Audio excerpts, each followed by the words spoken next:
Chessly is easily the biggest educational chess platform outside of Chessable. But is that because it's good, or because it's made by the biggest chess YouTuber in the world, GothamChess?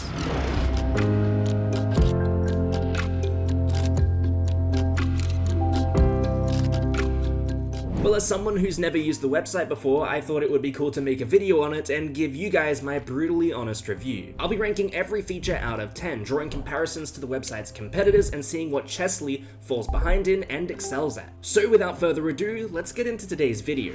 We'll first start off with the user interface, which I genuinely think for educational purposes is very important. If the UI on a website like Chessly is confusing at all, the educational content also becomes confusing. Luckily for Chessly, their UI is absolutely impeccable. The first thing I want to mention is absolutely everything works. Unlike some other chess websites, there are no broken buttons and everything works as intended. I would be led to believe that Chessly is still being worked on by the same developers that actually made the website to begin with. When one developer builds a website and then another developer takes over, you get what's called spaghetti code. This is because the second developer is trying to build off of the foundations built by the first. Sometimes this goes as deep as maybe the fifth developer, and the code starts to get very confusing and it breaks. This isn't the case for Chessly, which is a huge plus. The overall aesthetics on the website are fantastic too. The color scheme is dark, making all the necessary interactive buttons extremely visible and intuitive for the user. Chessly goes above and beyond with its UI compared to the industry standard too, with really nice graphics and visual representations of your progress within any specific course. Sometimes platforms are lazy with this, just showing you an embedded video of the part of the course you're up to with a few lazily implemented buttons. Chessly has a full progress page for each course on their website. It tells you exactly where you're up to and the sections of the course you haven't unlocked yet. On the course page, the training utilities are also very intuitive to find on the right side panel. There is a bit of extra space on some pages, but it's also not noticeable unless you're being extremely critical. One thing I really liked about the UI on Chessly is how compact everything is.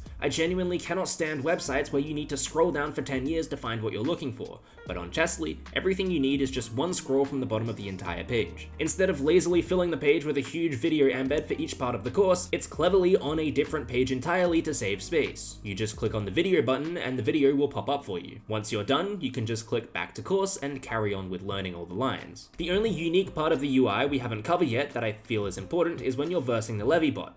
We'll talk about the functionality of all this later, but the layout is honestly perfect. The utility buttons to skip back and forth in the game, or resign and restart, are perfectly placed. The notations are extremely visible, and there's plenty of space for them, unlike something on Lichess. And I generally have no criticisms of the UI here either. Overall, the UI on Chessly is obviously very good. It's modern and functional, and really I couldn't find too many things wrong with it. But considering there is always room for improvement, I'm happy to give it a 9 out of 10. But to be completely honest, I'm not really sure of a chess website that does courses like Chessly that has a better UI. Whilst the standard can always increase, currently I think Chessly is the standard. So until someone comes along and does something better, it gets a near perfect score. Now let's look at the courses on Chessly. Now for the purposes of today's video, I'm obviously not going to go through every single course on Chessly. Instead, we'll just do one course in today's video and we'll assume that the rest meet the same quality. I've also completed a couple of other courses that won't be mentioned in this video just for some quality control. I decided to do Gotham's course on the London system as it's an opening that I feel that I'm somewhat knowledgeable in as I've played it for 4 years. As we mentioned before, the homepage of the course is pretty clean and Levy has a video recorded for each section of the course. Obviously, at no point in this video am I going to spoil the contents of Levy's course, but the videos all throughout the London system course were clear, educational, and well structured. In a lot of video courses, it's quite common for the host to start rambling on about something, which can make doing the course feel extremely tedious. However, in this case, Levy does a great job of being concise, explaining key points about the opening, and does a good job explaining the theory too. He makes references to future and previous chapters in the course instead of jumping the gun and explaining them, which is super useful.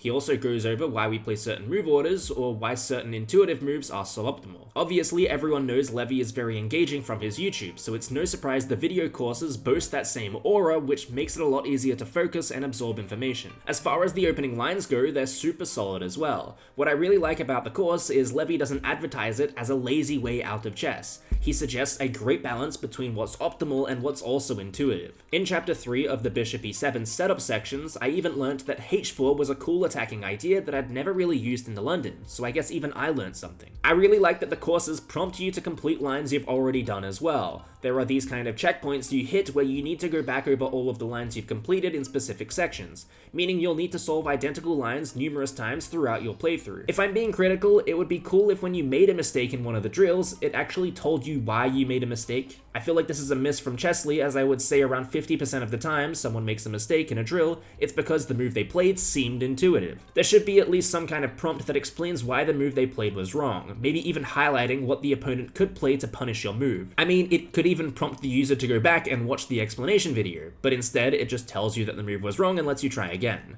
I feel like this doesn't actually get the user to learn, it gets them to blindly memorize. This isn't a terrible thing, but it could be doing more in the way of clarity, and I feel that's what was missing from the drills section of the course. In the same sentence, when you make a correct move on Chessly, it tells you why it was the correct move, for about 0.5 seconds before it moves on to explaining what Black just played. You could click the back arrow to go back and read it, but it seems like poor quality of life if you have to manually go back to find the information that you're literally paying to learn. I'm not saying Black's response to our move should be delayed just so we have more time to read, but the text explaining our moves should stay on screen for longer. I also really like all the little incentives Chessly gives you while you play. There's leagues, leaderboards, XP, and even a timer telling you how quickly you're doing your drills. Small things like this really help people learn, even if they mean very little educationally. However, one thing I absolutely hated about this course is its insistence on not showing the possible mistakes the opponent could make. For example, in the Black's Best Setup chapter, Levy goes over this line. Black will play f6 to kick the bishop, and after bishop h4, they will play g6, which even at levels 1800 through to 2200 on Lichess, is only played 50% of the time. 27% of the time at this level, they play g5, a huge blunder because you can sacrifice your knight, discovering your queen's attack on the loose knight for Black with a check. 27% of people at such an incredibly high level on Lichess fall for this as Black. Even worse, players below 1600 ELO fall for it 50% of the time, but you would absolutely have no idea this exists because Levy doesn't mention it anywhere. After realizing this, it's a trend that kind of goes throughout the course. There are a lot of potential lines missing from this course that happen super frequently. Don't get me wrong, if Levy didn't include a move that happens 50% of the time, but was super intuitive to find, I wouldn't be talking about this. But this is a knight sacrifice to be completely winning in a game. It's unintuitive for the target audience of this course, and because Levy specifically didn't mention it, the people playing the London from this course will intuitively play bishop g6 and miss the win. Admittedly, Levy does include lines where the opponent can make potential mistakes in them, but they're few and far between considering the target audience of this course. As a side note, I also found it weird that there's no evaluation bar in any of the course drills. Even in the drills where they tell you all of the moves, I feel like it's very important for the user to understand how much better the computer thinks they are. Knowing and memorizing the evaluation of certain positions allows us to play with the correct amount of confidence, and look for the right kind of moves that fit the dominance of the position. But because there's no evaluation bar, we just have no idea. Anyway, I don't want to spoil too much of the course, so you guys can actually go try it for free because they have a free trial if you would like. But I've also gone over everything good and bad about the courses, so we can kind of move on. As far as functionality goes, the courses on Chessly are pretty good. No evaluation bar is a big miss, and the fact that all of the moves are very hastily explained is a little bit weird to me. In terms of course content, I thought it was only slightly above average. The lines are clearly very solid, and I think they aim to explain the opening from an intuitive standpoint. Sometimes playing all of the top engine lines leads to a whole bunch of different structures that you're forced to learn to play with. But Levy opts for familiarity in a lot of these lines, even if it sacrifices a few decimal points of evaluation. This is really good in my opinion. It means Levy knows his target audience and is making the course compatible for them. However, the absence of a couple of crucial lines, and more so the absence of any explanations on these lines, is a really big miss for me. I understand that when you make a course, you tread the line on being concise and being informative, but I felt in the example that I did give, it's a very common example and it definitely should have been included. With all that being said, I think that the functionality on Chessly gets an 8 out of 10, whilst the course content gets a 7 out of 10, averaging a 7.5 overall. I also want to mention that I actually did do a couple of other courses on Chessly to come to this conclusion. I obviously don't want to show more courses in this video because I don't own the courses, but my rating wasn't just based off of one course alone. For the next part of the video, we want to look at what's missing. It should be said that most things that I'm about to mention aren't really the industry standard, but if Chessly wants to be a pioneer of chess courses online, they need to add a couple of things. Firstly, there are no puzzles on Chessly. You might think that puzzles don't really correlate to openings at all, but they almost almost always do. The problem with how most people do puzzles is they just randomly select ones for the sole purpose of understanding the tactical pattern. However, every puzzle that's ever existed, unless it's composed, derives from a certain opening. Especially if this position occurred in the early middle game, it's important for people who are learning a specific opening to be exposed to common tactical patterns, paired with the pawn structure of the opening they're learning. Puzzles are an extremely easy function to add to a website like Chessly, and if they're presented as a free extension of the website, I'm pretty sure you can even legally just use the puzzle database from Lichess. Moving on, apart from Chessly getting you to do opening drills of the lines you've just learnt, there is absolutely no variation. In the fundamental courses, this is a little bit different because we're not learning opening theory. But within courses like the London system, Levy will just tell you the lines, and then the drills are just to do those lines. It would be cool if Chessly had drills that weren't exactly specified by Levy in the opening video. Drills that specifically look at opening plans and not memorizing opening theory. For example, let's use this London system position.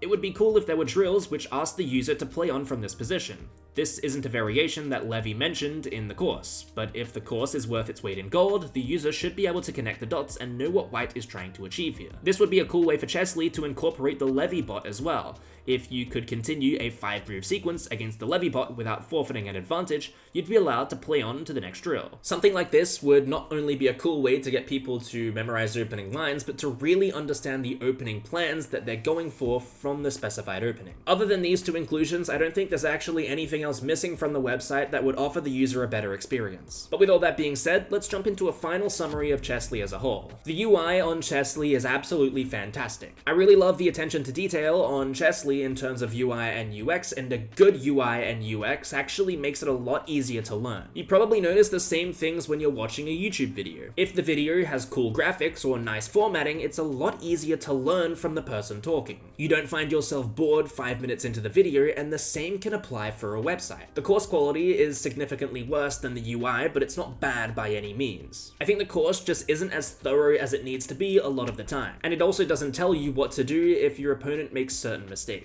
This is a super important part of any course, and it's kind of disappointing that it doesn't always exist on Chessly. We went over some things that I thought was missing from the website as well. Things like puzzles are becoming more commonplace on every course website nowadays, and I feel like Chessly will jump on that bandwagon very soon. But overall, in my opinion, I think that Chessly deserves a rating of 7.5. A super solid website overall with great UI and UX, but no evaluation bar, missing lines in courses, no puzzles, and next to no training for middle game plans beyond opening theory prevent Chessly from boasting a higher rating. The good part about this is at least a lot of these things are very easy to implement. If the people watching Chessly watched this video, they could bump their score up to an 8.5 with just a few days of development. Let me know in the comments below what you guys think of Chessly though. They also have a free trial, so you guys can check it out for yourself. Also, let me know in the comments below what you guys would like me to review as a part of this series. I'd love to hear what you guys want my thoughts about. Other than that, thank you guys all for watching. I hope you all enjoyed, and I will see you all in the next video.